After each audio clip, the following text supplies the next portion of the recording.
how do you get the product built and out the door and where you're going to house the people. So you're really partners really close with the CEO up here, and you're supporting it to get it done.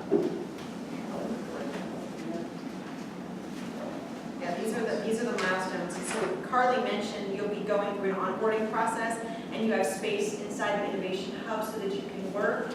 You'll use our conference rooms until you get to a point where you're revenue generating and you actually can lease a space and or have a space outside of the Innovation Hub to form a real office and potentially where you'll create your product and our services.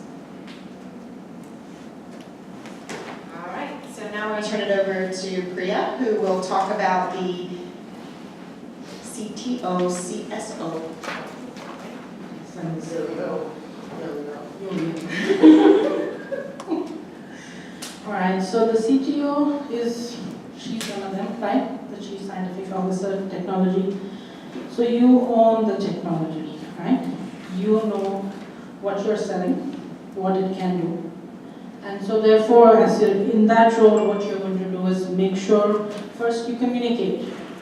It's interesting, many times as scientists, we know what we're selling, it's in my head, but no one else can understand what you're doing. So one of the roles of the CTO is to be the champion of your technology. You're going to make the prototype something that works. So for those who are doing software, the app, or the software itself, the design, all of that. And then you have to write it out in a manner that somebody understands. That's the design. We have had in the past teams where they said they know what they were making, except they never could draw it. And we would meet and we would keep talking about show me. And it is something that you should be able to communicate, right? It's your job to sell this product. What are you making? What are you selling? Talk about it clearly and exactly how you're going to deliver this thing that you're selling. So some of the milestones for that is you create designs and drawings or a flow chart, right? Manufacture your prototype. Some of you already have the prototype, which is some initial product in your mind. You know how to describe it. And then you have to apply for patents. If a patent is applicable, please apply. We have the department, the ORC here, ORC, right? And what they do is they would even do, so you can go fill in an application there, and they will tell you whether your product is patentable. And they also tell you a little bit about what the market can be for this product. It is free. Please use the service. Try to patent what you can. Sometimes software it's a little harder to patent, but there is no harm in filling the application. One of the things they need is for you to describe your design properly. So go ahead and do that. And then complete a beta testing. So what is meant by beta testing? Somebody wants to explain? Something, you have to show somebody, right? And somebody has to try out the thing. And then it should work. Hopefully it works. If it doesn't, plan B, check again. So all that the CSO, CTO is responsible for. And then you apply for, if hopefully you are patentable, so in April you apply for a patent, and then you are on your own. Now for applying for a patent, if you apply through tech, then there's a percentage of your technology which you lose to tech. But you can hire an external attorney. Just because you have used the ORC, you are not obligated to use tech attorney for the patent. So you do what is best for your company. Okay? And so this is the curriculum we will be talking about when we come to that point. And so now I'm going to talk about the CMO. So CTO is what are you selling? CMO is how are you going to sell this? Who is your customer? And after we finish, we're going to talk a little bit about the I-Core, and I recommend all of you stay because that talks about the customer discovery process itself and the business model canvas.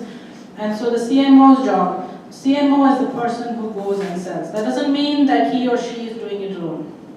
It means they come up with a strategy about whom are we going to sell, first whom are we going to go talk about this, how are we going to talk about it, what amount of information we are giving, can we show them something or should we talk concept, and then come back, when can we show them something. So that is one thing. And based on that, the CMO decides, or is the leader, a person who decides who is your final market. Because everything that you do, once you decide your market, depends on what that market prefers. Like for example, this young lady and I, are not the same age demographic. What I like and what she likes is not going to be the same, right? And so your entire marketing strategy depends upon whom you're going to sell it to.